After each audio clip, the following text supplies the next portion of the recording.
গত ২৮ ফেব্রুয়ারি ইরানের সাথে যুক্তরাষ্ট্র ও ইসরায়েলের যুদ্ধ শুরুর পর তিন দেশের মধ্যে চলে ব্যাপক হামলা পাল্টা হামলা।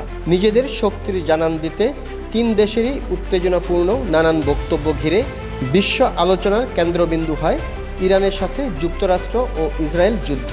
প্রায় এক মাস পর সেই আলোচনায় নতুন যুক্ত হয় গত ২৭ মার্চ হরমুজ প্রণালী দিয়ে বাংলাদেশ সহ বিশ্বের ৬ দেশের জাহাজ চলাচলের অনুমতি ঘোষণা। ইসরায়েল ও যুক্তরাষ্ট্রের মিত্র এবং তাদের সমর্থক দেশগুলোর কোনো জাহাজ হরমুজ প্রণালীর কোনো করিডোর ব্যবহার করে চলাচল করতে পারবে না কিংবা কোনো গন্তব্যে যেতে পারবে না। ইরানের এমন ঘোষণার পর হরমুজ প্রণালী দিয়ে বাংলাদেশ, ভারত, চীন, রাশিয়া, ইরাক ও পাকিস্তানের জাহাজগুলোকে চলাচলের ঘোষণা প্রশ্নের জন্ম দেয়া স্বাভাবিক। এদিকে একদিন পর গত ২৮ মার্চ এ ঘোষণার তালিকায় যুক্ত হয় মালয়েশিয়া ও থাইল্যান্ড। ২৮ ফেব্রুয়ারি যুদ্ধ শুরুর পর জ্বালানি সংকটের শঙ্কায় পড়ে বিশ্ব। ২ মার্চ ইরান হরমুজ প্রণালী বন্ধ করার প্রথম হুমকি দেয়। তখন থেকে জাহাজে হামলার আশঙ্কায় আন্তর্জাতিক পণ্য পরিবহনের অত্যন্ত গুরুত্বপূর্ণ এ নৌরুটটি ব্যবহার অনেকটা শিথিল করে বিভিন্ন দেশ।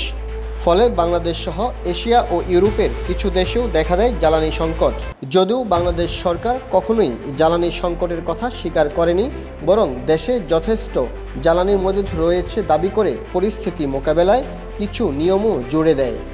তবে বিশ্বে জ্বালানি সংকট যখন তীব্র থেকে তীব্রতর হচ্ছে, প্রতিদিনের সাথে পাল্লা দিয়ে তেলের দাম বাড়ছে আর যুদ্ধবন্ধেরও কোনো আলোর মুখ দেখা যাচ্ছে না, ঠিক ওই মুহূর্তে গত ২৬ মার্চ হরমুজ প্রণালী পুরোপুরি বন্ধ করার আনুষ্ঠানিক ঘোষণা দেয় ইরান।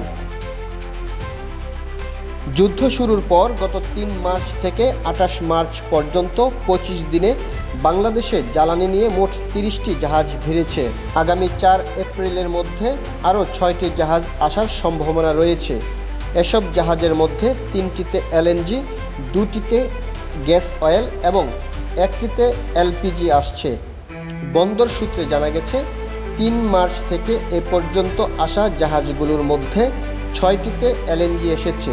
এর মধ্যে ৫টি কাতার থেকে এবং ১টি এসেছে অস্ট্রেলিয়া থেকে। এলপিজি নিয়ে এসেছে ৮টি জাহাজ।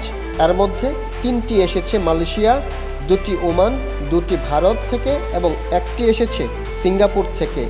বাকি 16টি জাহাজের মধ্যে 5টিতে গ্যাস অয়েল আনা হয়েছে, যার মধ্যে 2টি সিঙ্গাপুর, 2টি মালয়েশিয়া এবং 1টি ভারত থেকে এসেছে।